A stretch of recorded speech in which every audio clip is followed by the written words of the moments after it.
নমস্কার বন্ধুরা, অঙ্কিতা রান্নাঘরে সবাইকে স্বাগত জানাচ্ছি। আজকে বানাবো পটলের খুব জনপ্রিয় একটা রেসিপি, দই পটল। দই পটল বানানোর জন্য পটলগুলোকে কিন্তু এইভাবে কেটে নিতে হবে। গোটা পটলটাই কিন্তু থাকবে এই দই পটলের জন্য।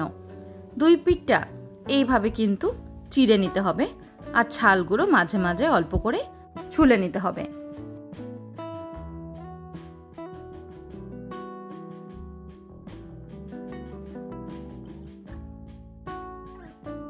গুঁড়ো মশলা রাখবে, তার জন্য নিয়েছি 1 চামচ জিরে, 1 চামচ ধনে, 1 চামচ লঙ্কার গুঁড়ো আর 1 চামচ হলুদ।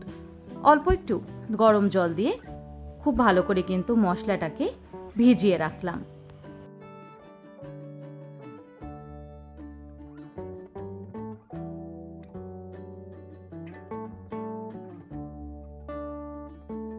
আর লাগবে টক দই।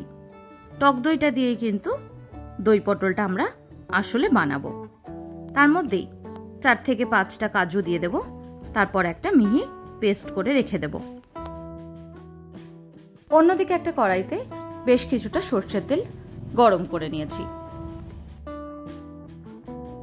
তেলটা ভালো করে গরম হয়ে গেছে, এবার দিয়ে দিচ্ছি আগের থেকে কেটে নেওয়া পটলগুলো।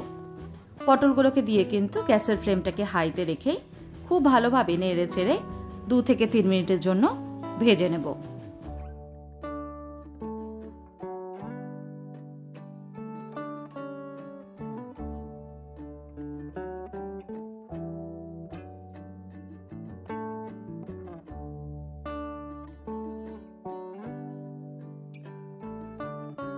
পটলগুলোকে কিন্তু খুব ভালো করে এমনি লাল লাল করে ভেজে নেব।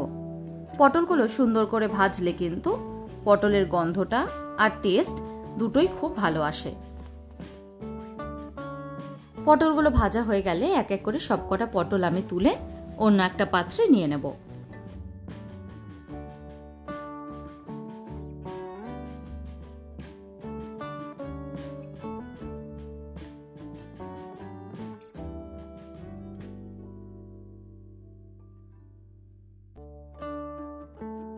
সবকটা পটল তুলে নিয়েছি।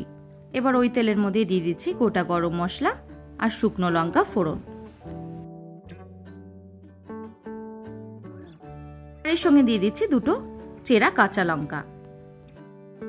ফোড়নটাকে এবার খুব ভালো করে কিন্তু নেড়ে চেড়ে ভেজে নেব। ফোড়ন থেকে যতক্ষণ না সুন্দর একটা গন্ধ বেরিয়ে আসছে ততক্ষণ ফোড়নটাকে ভাজবো। ফোড়ন থেকে সুন্দর গন্ধ বেরোতে শুরু করেছে, এবার দিয়ে দিচ্ছি আগের থেকে বানিয়ে নেওয়া মশলার পেস্টটা।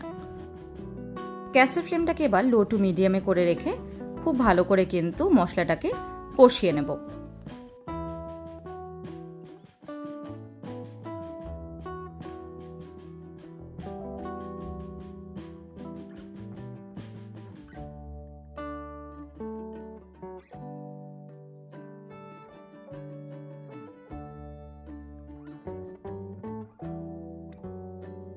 মশলাটা দেখুন খুব সুন্দর করে কষানো হয়ে গেছে, তার থেকে তেলও ছাড়তে শুরু করেছে। এই সময় দিয়ে দেব আগের থেকে ভেজে রাখা পটলগুলো। পটলগুলো দিয়ে কিন্তু খুব ভালো করে নেড়ে চেড়ে ভেজে নেব।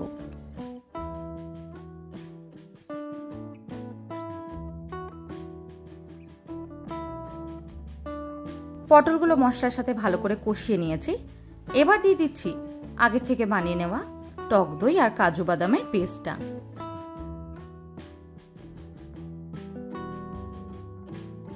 টক দইটা যেহেতু মিক্সারের মধ্যে আমি ফেটিয়ে নিয়েছি, তাই ফেটে যাওয়ার চান্স কিন্তু থাকবে না।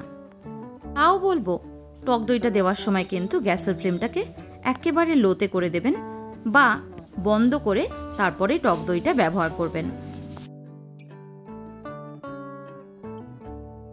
টক দইটা দিয়ে খুব ভালো করে ফুটিয়ে নিয়েছি।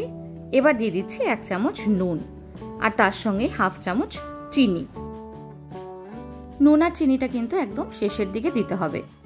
আগের থেকে দিলে কিন্তু পটলগুলো খুব বেশি নরম হয়ে যায় আর দেখতেও ভালো লাগে না।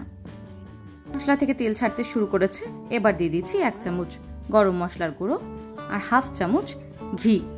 ঘি আর গরম মশলাটা দিয়ে কিন্তু খুব ভালো করে একবার নেড়ে নেব।